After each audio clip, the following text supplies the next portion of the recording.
Your humble servant, Attorney Jose Malvar Villegas Jr., grandson of national hero General Miguel Malvar of the province of Batangas, and the last general to surrender during the Philippine-American War. Brought with him the different descendants of the Visayan heroes of the 1896 Revolution, who for the first time have been privileged to have seen General Malvar's heritage, consisting of the General Malvar Museum, the General Malvar Tomb, the General Malvar Place of Birth, and other heritage that would entomb General Malvar as one of the greatest Filipino heroes of his time and up to the present.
It is noteworthy to know that it was General Malvar who took over as Commander-in-Chief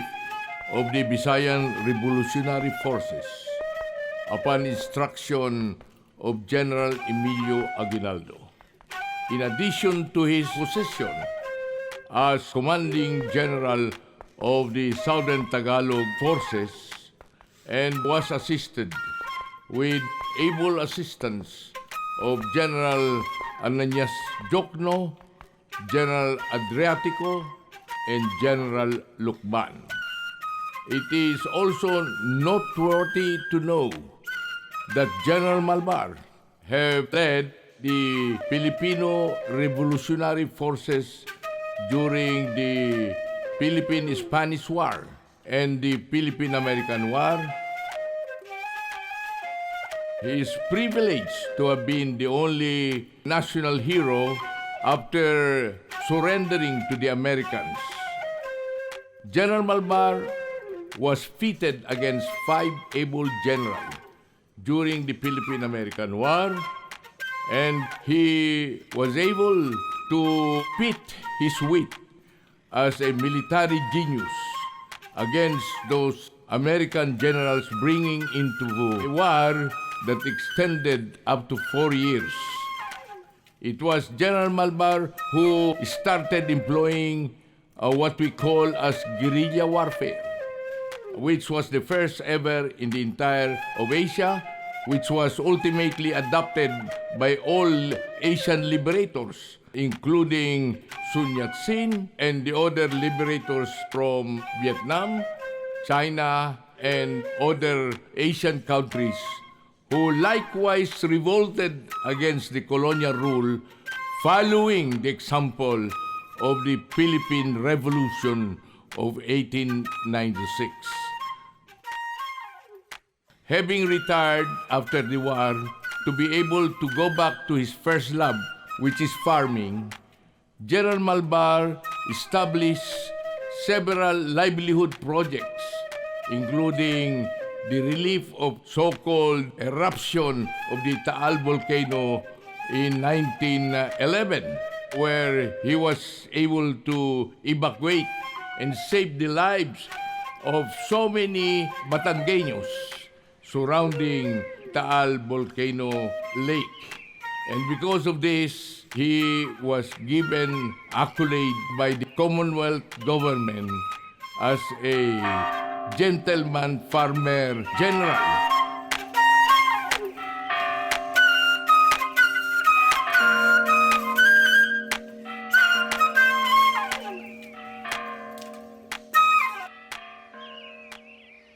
This is exhibited by one of the property with the Malvar heir represented by yours truly when we donated to the Archdiocese of Lipa the property leading towards the construction of the Father Pio Shrine in what was formerly an estate belonging to General Malvar.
In his resting place and the museum in the local cemetery, you can notice that all his 7 children were all buried there, including your humble servant's mother, who was second to the youngest children of the general who had 11 children and who were able to live up to the ripe age of more than 90, and my mother died at age 102. And capability of his family to be able to encompass every sufferings and all other things that had to be suffered, while some of the sisters and brothers of my mother have to continue being with their father, General Malvar, in spite of the fact that he was fighting a battle. They did not leave him, neither did his wife, Doña Paula, left his side during all the 159 battles that he encountered, where he won victorious to many of them as the most successful military general in the history. And because of this, we feel that accolade should be given to the Visayan heroes, represented by the descendants of the Visayan heroes of the 1896 revolution, because without them, the revolution led by Bonifacio, led by Aguinaldo, Malvar, Luna, and others would not have succeeded in defeating the Spanish forces who fled the Philippines, and thus a Philippine Independent Republic was established on June 12, 1898, which unluckily had to face a powerful nation, the United States, who coveted this country in spite of the protests of the American people and who fought Philippine Revolutionary Forces. Filipino nation. Mr. Jose Morales Oridina and yours truly, Attorney Roger Reyes, is privileged to be here to join in the documentary of the life of General Miguel Malvar. And Mr. Rodina is the president, I am the vice president and the spokesman, and we came all the way from Negros Occidental, representing the Visayas heroes of the 1896 revolution against Spain, which was initiated by no less than Atty Malvar Villegas Jr., who organized this organization in order to link up in the same manner that his late grandfather, General Miguel Malvar, had linked up with the revolutionaries of the Visayas during the 1896 revolution. And we mentioned that there were revolutionaries from our area that coordinated with General Malvar in the struggle for liberation against the Spanish rule. Among them, General Aniceto Lacson, General Magbanua, General Ledesma in the Visayas, Western Visayas, and General Delgado in Cebu. And so we are here very privileged to join in the story of the resistance against the Spanish rule in 1896, where General Miguel Malvar from his home province, Batangas, was one of the strongest and the fiercest fighters, the last general to surrender even to the Americans. And so join us in the story of the revolution of 1896.